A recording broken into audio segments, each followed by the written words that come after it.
Hello there. Hi, how are you? I'm very well. Who do I have the pleasure of speaking with today? My name is Sonja Wieck.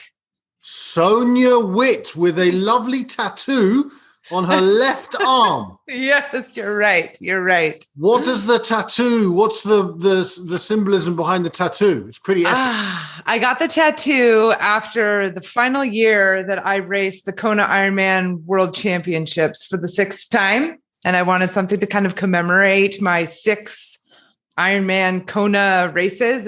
But I didn't want a big, Ironman logo on myself. So I had a local Hawaiian draw this on me, and she added a plumeria flower for every time I had raced the Ironman World Championships. Okay. Hold on. Ironman. Yeah. You've got to tell me a little bit more about this. I mean, the tattoo's epic. The story's epic, but tell me more. Ironman, gosh, it's a triathlon where you swim and you bike and you run. And the Ironman is a distance. So the distance is you swim 2.4 miles, and then you get on your bicycle and you ride 112 miles. And then you get off your bicycle and you run 26.2 miles, or a marathon. You do that all without stopping or taking breaks, and you try to do as fast as possible. And you try to beat everybody else who entered the race with you so that you can win your age category or win the amateur race or win the professional race. And that's Ironman. And what inspired you to do Ironman? I must tell you, I've always wanted to do something like that, but I think my time has come and gone because, 112 miles, I'm not even sure if I could do that. No way. But what inspired you to do that? I did not grow up with any athletic aspirations or as an endurance athlete or anything like that. But in 2005, I had my daughter, Annie.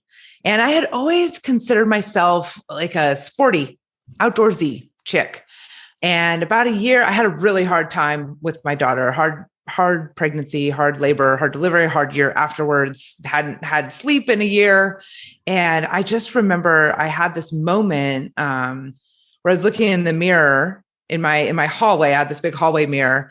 And I remember looking at myself and realizing that the woman inside that I thought I was, like sporty, outdoorsy, adventurous, like she wasn't looking back at me.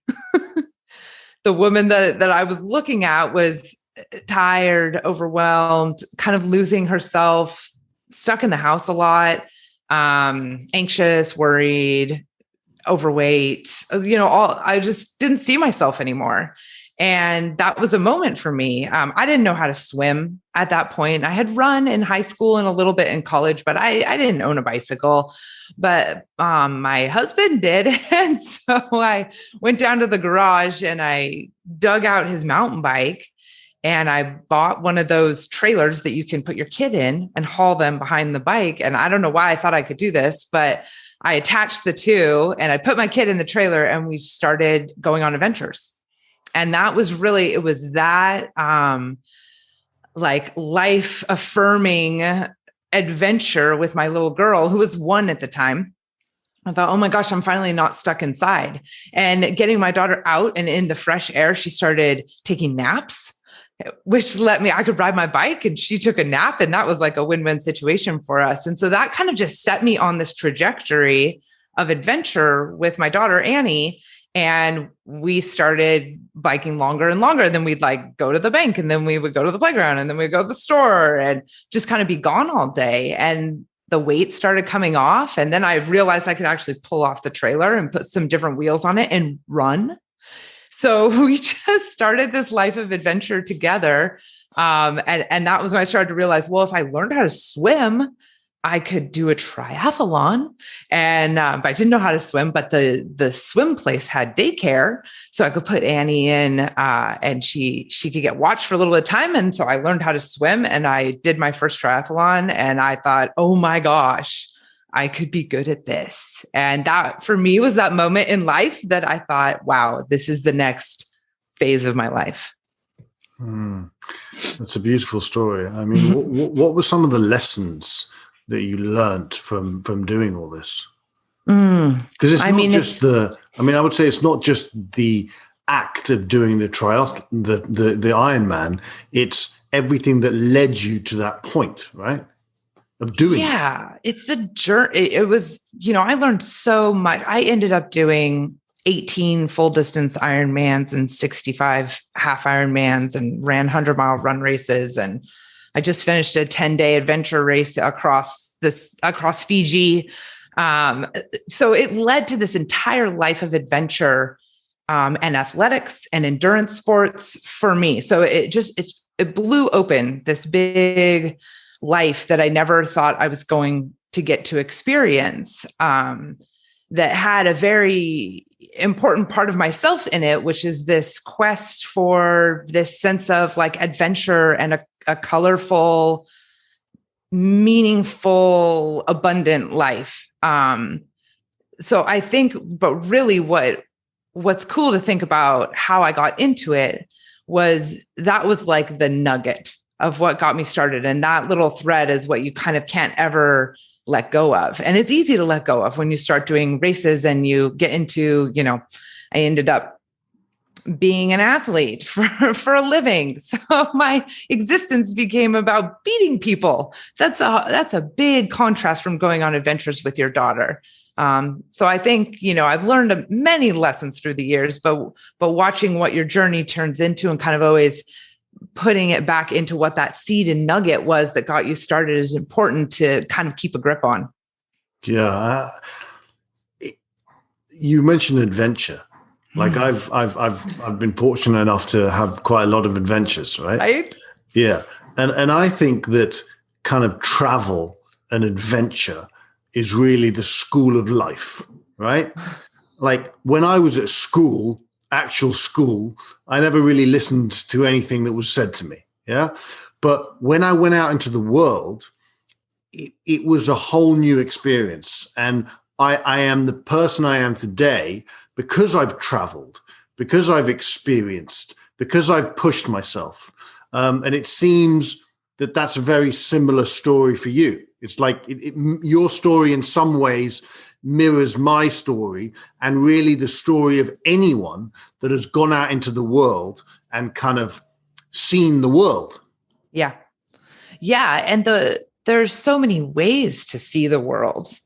And I remember wanting to see the world. I wanted to see the world, but I wasn't really able to make that happen before I found endurance sports. And there was something about if I signed up to race Ironman Brazil, then on May 27th, we were going to be in Brazil racing Ironman Brazil. And what came from that adventure would come. And those were always the best parts of the experiences. I mean, the race itself is an adventurous day, but what would happen around getting to these races with a bike and a kid in tow, there was always plenty of fun things and stories that happened, but just as a catalyst to get me to these places that I wanted to be in and experience, for me, that was how I could get it done.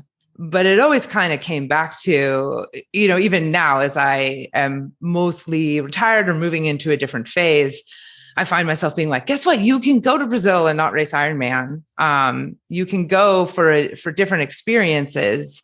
You were always in it for the adventure anyway. You were always in it for the lessons that you learned about different cultures and different places, different environments. But for me, endurance sports was kind of the way that I could get myself to these places. What has been, let's say, the greatest lesson that you've learned, not necessarily from doing the Ironman stuff, but from your adventures, from like connecting with cultures, connecting with the people? I think probably the biggest lesson I've learned from adventure is that really all you have to do is look for the like light and intuition inside of you to get you through something.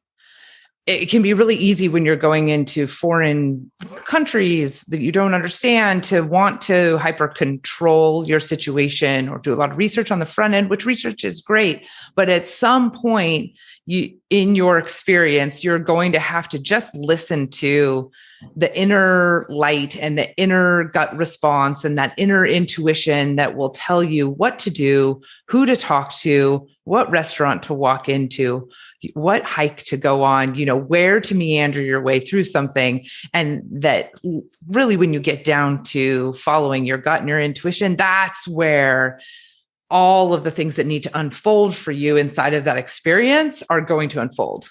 Yeah. Yeah, I can relate to that. And how did all these experiences, whether it be Ironman, whether it be adventure, travel, change you? Like inside, because it seems to me that you're a very grounded person, right? I mean, look, I've only known you for 10 minutes, right? But it does seem that, and it often people don't necessarily come into this world or let's say leave childhood grounded. So how did it affect the inner you? Well, thank you for that recognition of a sense of groundedness. It's been something I've worked so hard on in my life. I wouldn't say my life has been one that's been very grounded. I have wrestled so deeply with the juxtaposition between performance and achievement, and performing for others and wanting to be loved, accepted, and admired, with my own internal heart, soul experience.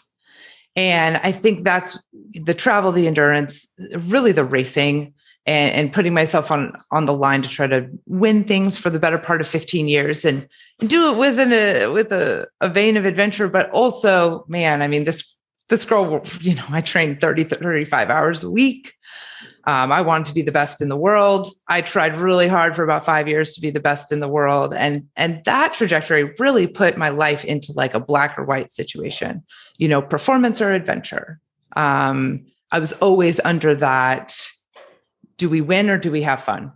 What is that? And so I kind of feel like I'm an expert at that question of how do we balance perform? I've gone all the way one direction and I've gone all the way the other direction, and I'm finding my way back to middle every day.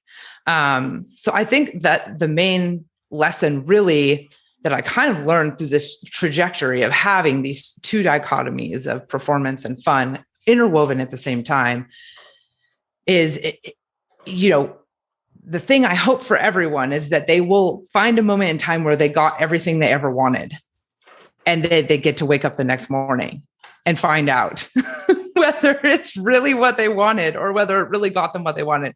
Because there's nothing as stark and soul searing as getting everything you thought you were after, and everything you thought would make you happy and would make people love you and accept you. And for me, that was winning Kona. I wanted to win Kona. I thought if I won Kona, I would just be the bee's knees, and my dad would finally think I was awesome, and other people would admire me. And I got really close. I got close enough to feel like I won. I got second one year and I felt like I won. And I woke up the next morning, and I had the night before, I just had a great awards ceremony. I woke up the next morning and I looked over I had this they give you a big bowl, like a big wooden bowl, Hawaiian bowl, umiki bowl, they call it, when you get on the podium. And I looked over that next morning and I just remember thinking, oh my gosh, I spent 5 years chasing an empty bowl. I'm just as empty as the stupid bowl. I spent 5 years racing for an empty bowl. And it was that moment of like, are you racing for the empty bowl, or are you filling the bowl? Like, what is it? Are we trying to get the vessel, or are we trying to fill the vessel? And that was the aha for me, is there's a balance there. Let's take a smaller bowl. Let's go for a smaller bowl that we can fill rather than a giant bowl that's totally empty. I think that's been the lesson for me that's kind of led me into the next phase of my life, and the next more joyful, peaceful, happy phase of life is working on filling the bowl. That story gave me goosebumps, because many people go out and, achieve something and then realize that it's not what makes them happy. But what you did by winning that bowl and waking up in the morning and seeing that you won this bowl, but the bowl was still empty. It's like a God shot, let's say. Yes. Right? Yes. It absolutely was. It was the biggest gift ever. I mean, it was a low moment. It was a low months, even into years sometimes, because when you've spent your life chasing a wooden bowl and not learning how to fill it, and then you realize you need to fill it, you don't know how to do that. And the dismantling and the going back through the past of your life and realizing the little nuggets and the little seeds that were in you all the time that were trying to grow while you were chasing your wooden bowl. That's what I had to go back to. I remember at one point driving in my car, I was coming home from a therapy session, and my therapist at the time had said, "What do you do in your life that you don't do to please anybody else? You just do it for you." And I'm driving home and I'm coming out pretty blank. I'm thinking about, well, I clean the house. No, I don't clean the house for me. Like, that doesn't happen. And get the kid to daycare. That's not for, I don't do that for me. And the only thing I could come up with is that I like to drive fast and listen to loud music in the car. And I was like, that's it. Those are the only two things I was like, I don't do that for anybody else. And I was like, that's got to change. We've got to find more things that I do just because it turns my light bulb on inside. And I don't care who outside of me approves of it, wants me to do it, thinks it fits into the grand scheme of my life. I just got to do it for me. And so it was one at a time, carving a bit more, scooping those things back into my life and unhinging from both praise and criticism, unhinging from some of those external feedback that I had put in my life on purpose to keep myself in line, keep myself performing. Put people in your life who will hold you accountable. I always say, put people in your life who will let you get away from knowing what you're meant for, what really is your own internal light. So that I had to grapple with that. And I had to really dismantle and sort of cut away everything that wasn't totally me, and then start adding back more me.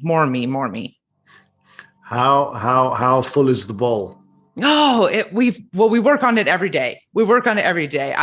I laugh because I'm looking at it right now, and it's full. It's about half full right now, but it's got shells from the beach. It's got rocks from the top of mountains that have been summited with friends. It's got a few flowers in there from moments that took my breath away. So yeah, I actually physically fill the bowl now as well. I take the moments that filled me up, and I always try to grab a rock or a leaf or something, and I put it in that bowl. So the bowl, it definitely has plenty of room, but I've been working on finding things that are truly soul fulfilling for me. And I've kind of been like, if you think of a pond and the little stepping stones through the pond, I've been kind of trying to hop my way across the pond with these moments. I can't say yes to things that light me up every single day, or maybe even every week, but I try to say yes when I know it's going to light me up. And I try to use those to hop through the days and weeks of life. I don't know. Have you written a book? No. Do you know, you should write one. And it should be based around your journey to that bowl, and realizing at that moment, like let's say halfway through the book, you realize that you've got what you wanted, but your bowl is empty. And the next half of the book is how you basically do what you just explained, how you were filling that bowl. I'm very serious. If you want an introduction to a literary agent, send me an email after this and I'll send it to you. 100% sure. I mean, I love it. It's just a perfect, I don't know the word. Is it analogy? Is it metaphor? I'm not sure exactly what the correct word is, but it's brilliant. And people can relate to that. Yeah. It's my life. Yeah. Yeah. It's my experience. It's what I went through. It's what I'm going through, still going through. I've had my struggles like anybody else. You know, I had times where I didn't think I'd make it through, or I'd figure out how to put a single seashell in my bowl. I've had those. It's been tough. Yeah. But there's always been light. I've always been connected to that thing inside that I knew how to light up. How did you find your way through those dark moments? Dark moments that really each and every one of us have had, but is also unique to us.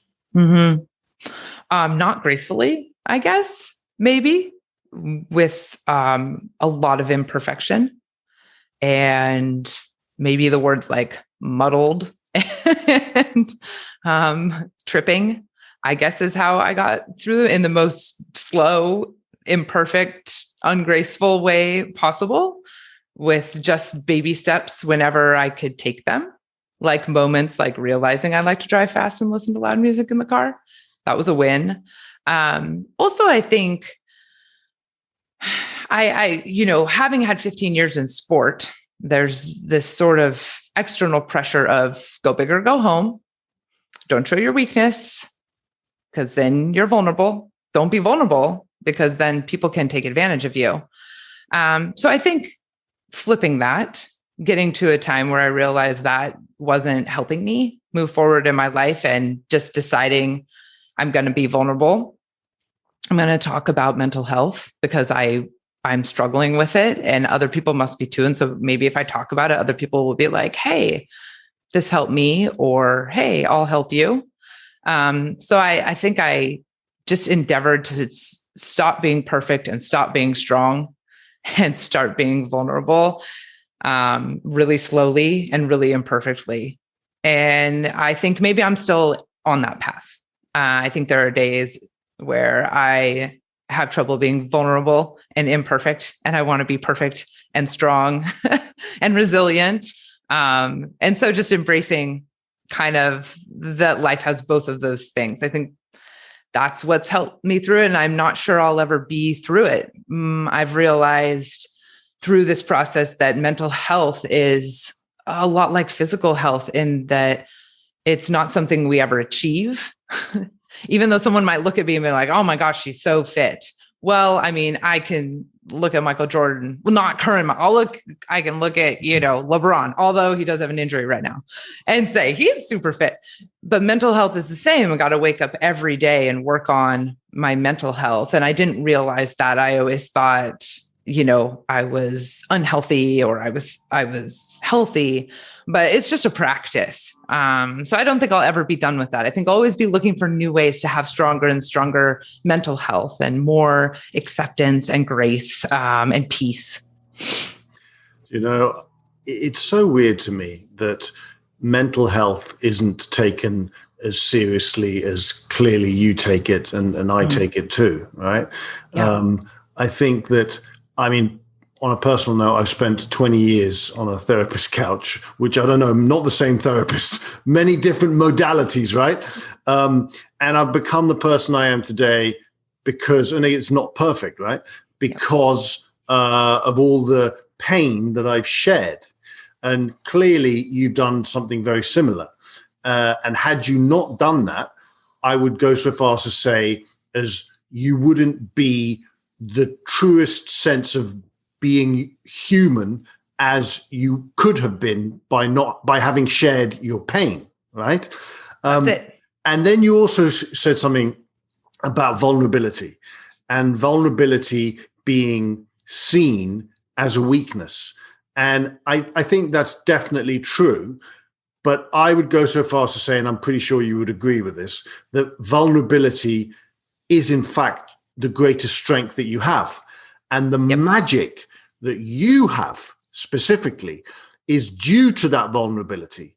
And the magnificence of your daughter, who I don't know, but I'm sure she's magnificent because I'm talking to you, is because you are in touch with your vulnerability. Right? Yes. We absolutely have industries where vulnerability is corporate America, endurance sports, like heavy, high level athletics, where having that vulnerable side and carving that out in the context of those industries is more of a challenge. But I think it still has its place for sure. I think it's just that 80% of people don't think it has a place.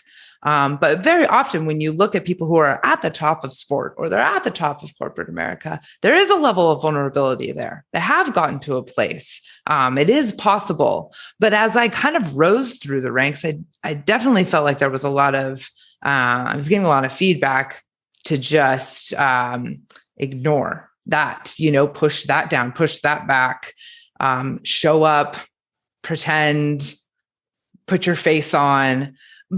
But I see how that obviously didn't serve me, but I also see how it was a kind of a false paradigm. And it just takes more people showing up honest to kind of soothe the waters for everyone who's coming up in those industries. It just takes a few leaders who are honest and vulnerable with their experiences for the people that are looking up to them as they're coming up through the ranks to go a different route. And that's how change happens, I think, in industries. Do you give speeches?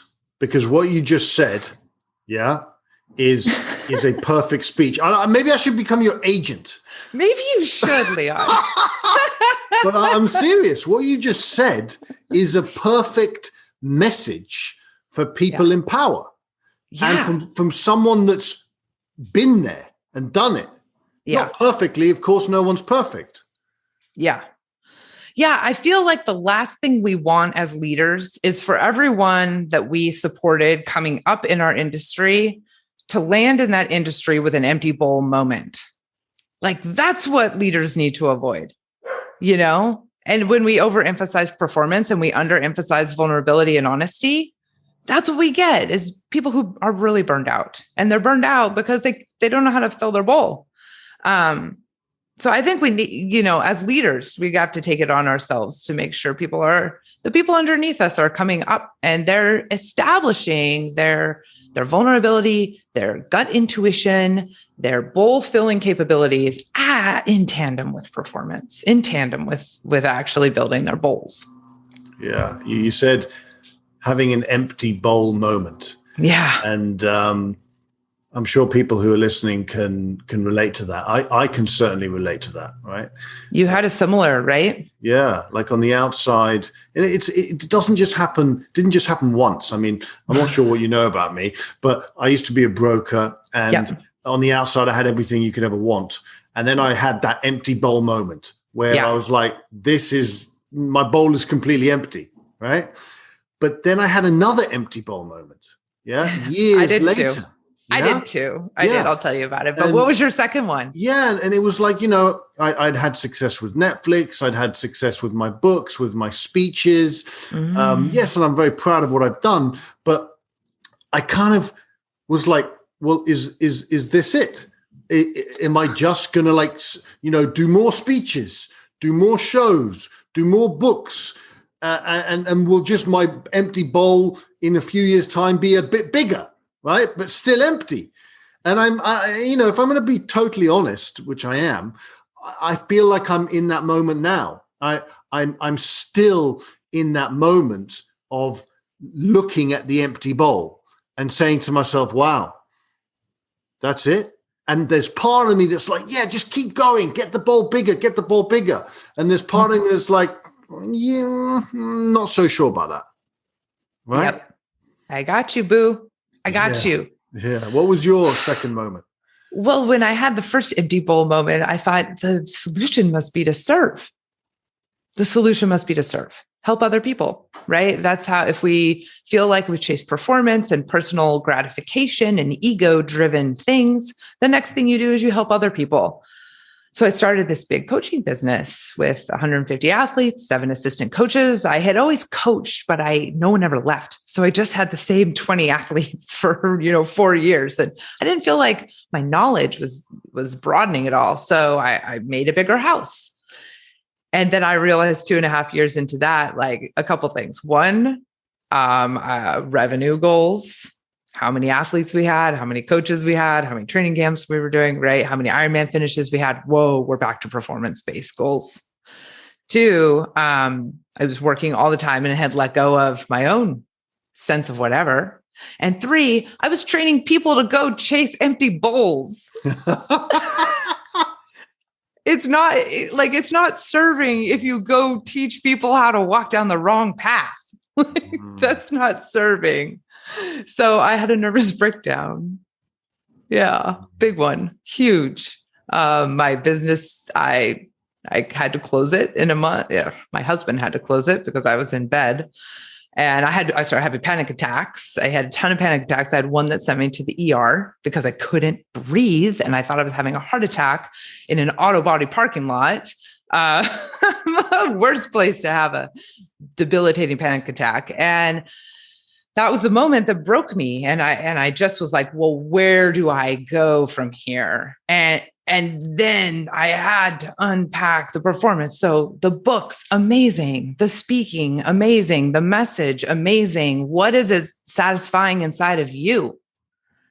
And are we back to broker style performance metrics, which is easy to do when we're speaking and we have book sales and there's numbers of copies sold and you want these things to be successful and there's seats filled in auditoriums. Like, it's very hard to stay away from these performance-based metrics.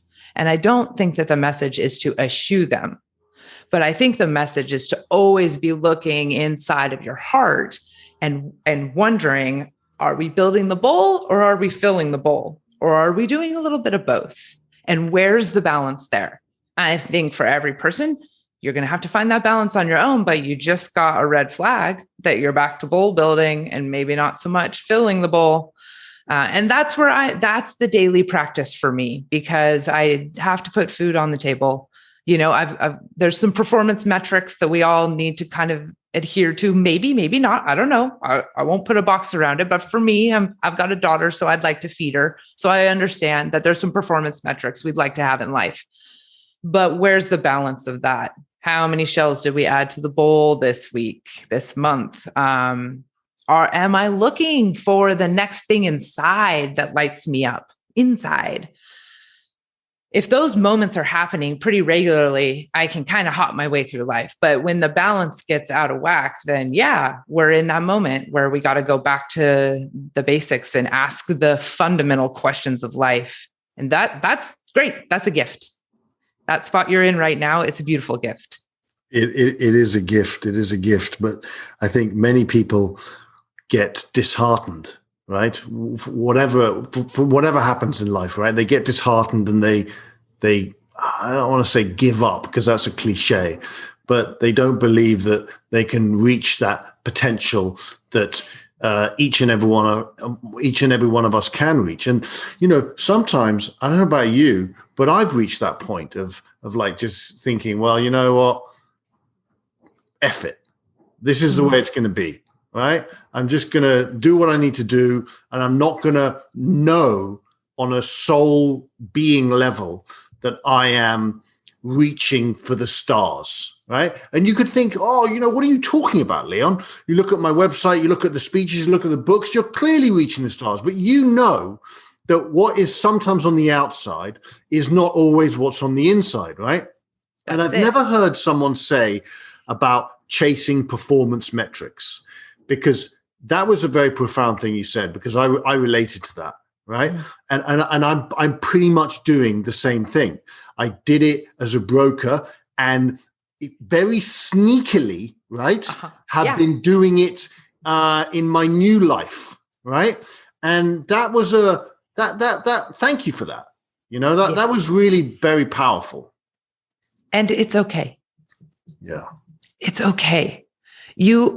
I think we forget that we actually are already our best self, but sometimes the only action we need to keep taking is to be stripping things away.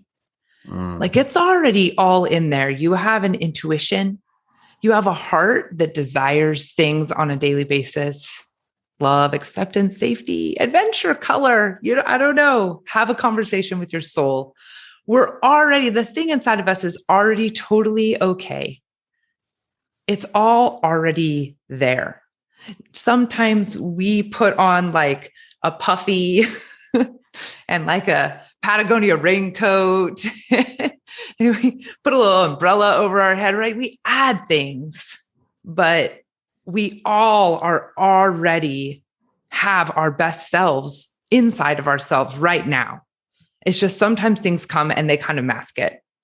And so I think it's so much more about what we can remove rather than what we can add, how we can find ourselves in moments where we're able to tap in and listen to our true essence, have a bit of a conversation with the thing deep inside of us and ask, like, what are you here? What are you up to? What are you here for? What's the point? What do you want? Where do you want to go? What lights you up? What excites you? The only reason I'm on this call today is because when Bo sent me the message and I looked through, my gut went, badass. That's it. That's all. Yep. We're going to do this. We'll make this connection. I didn't care that you spoke. I didn't care that you filled stadiums. Like I heard kindness and I thought, ooh, great opportunity to talk to someone lovely. That's it. So where are you calling out inside of yourself to move? And you don't have to create your entire everyday life of like riding unicorns on roads of rainbows. It's just like every one of us has a little nugget deep inside of ourselves that just wants a little something. Go do that. Indulge. There's plenty. You can layer on the other stuff too. But that balance, I think so many people let that light go completely out. And it's not that only the light can shine. It's that we just have to let the bulb go on every once in a while and hop our way through from moment to moment, while also sharing, being vulnerable, speaking to people, writing books. Great. As long as you're tending to your soul on a consistent basis. Are you? That was another beautiful moment. I've shared this many times, but one of the reasons why I'll get to the "are you" in a minute. But one, I'm not going to get I know you're not going to let me get away with not answering. I will answer it. But it's like, and I think you're going to be able to relate to this. You've done a lot of adventure. I've done a lot of adventure, and really, what adventure is about connecting to our shared humanity, right? And it's one of the most purest ways to do that. It's simply about connecting to other people and connecting to ourselves, right? Because you can do an adventure in nature where there's no people, but you're still connecting to that force, that essence, whatever it is, right? God, whatever you want to call it, yeah? And it's such and I felt that and I feel that with you. Mm-hmm. I don't know you, you don't know me, but there's like a flow, right? A flow. And you said yes to having a chat with me when Bo, the guy that arranges all my podcasts, because you had that feeling. Yeah. Mm-hmm. Now, I do all my journeys based on that feeling. Yeah. And when you are in that place, everything shifts. The question is, can you be in that place more often than not? Yeah. Mm-hmm. And I don't know about you, but I can't. And it's sometimes very painful. Yeah. So now to get to your question, and repeat the question again, just to make sure that I get it right. The question basically was the thing that lights up inside you. Yes. Am I filling up my bowl? Let's say, right? Yeah. Basically, that was the question. Are you lighting up inside? Yes. Consistently. Yes. And you went straight to connection in your brain. Yes. Because you immediately said, those are the moments that I turn on. Yes. And I would say that the truthful answer is no. And, I could sit here and bullshit you, right? I could sit here and bullshit. And, no, you're right. I probably can't. I could try and bullshit you, right? Okay. But the truth is that it happens in moments. And this is one of those moments. Right now, my bowl feels full, right? And I go on adventures to fill that bowl. I play with my dog to fill that bowl. I connect with people to fill that bowl. But more often than not, I'm still obsessed with the bowl, right? The size of the bowl. Who can see the bowl? How many people can see the bowl, right? And it's frustrating. It's painful because I know at my core that is ultimately bullshit. Pardon my French. But there's still that part of me that's like bowl. Enough, right? Yeah. Enough. I mean, I think if you have a giant bowl and it's super full, good on you. Exactly. But if you have a tiny bowl and it's super full, awesome. Yeah. So maybe the bowl needs to grow because your current one is overfilling with awesomeness. And that's when the bowl grows. Yeah. And that's when, I mean, and it's so the other way around. Yeah. It's a wonderful thing to be able to connect with people that aren't just operating from the head, right? There's nothing wrong with the head. You need to operate from the head. You really do. The most amazing problem solver. That's what I realized the other day. This guy, problem solver genius. The problem is all it does is solve problems. So all it sees is problems. Yeah. This has to decide the direction. And then you're going to hit all these obstacles. You use this to work on the obstacles. You use this for the direction. Because when you're looking at what do I do with my life? Which direction would I go? And you hit it with this, all your brain does is see everything as problems. Problems to solve, problems to fix, perfection, problems. But when the direction comes from here and you run into financing trouble, this is great at solving. How do I pay for that? How do I carve the time out in my life? How do I build the XYZ? But the XYZ, the place you want to go, the thing you need money for, that's got to come from inside.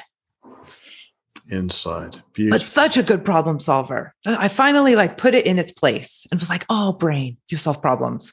Don't give the brain purpose and direction issues or it will think they're problems. It will end badly. Yeah. The heart is a wise man once said to me, if you follow your heart, everything will work itself out. It works itself out. And sometimes that to me, that light bulb, I often feel it as a light bulb. That's how I know it's my heart, but I feel it like a, oh, ooh, or like, oh, ooh, oh, that's like the sound.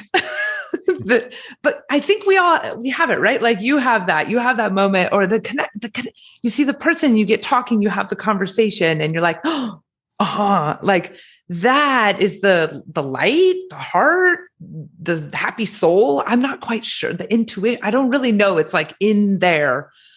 And if I let my brain go to town with those moments, my brain would be like, you don't own makeup. Like, does he think you're pretty? Like, how can, it would just start like tackling the whole situation as problems. It does every time. Like, oh, that came out funny. Is anyone going to understand that? Like, stay safe. You should be worried about that. That's what the brain does. And that gets for me, that gets in the way. But it's great at figuring out how to finance something.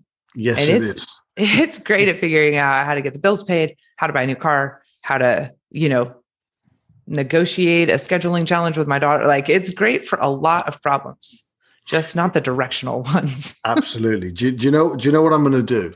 I'm going to go and buy myself a bowl. Yeah.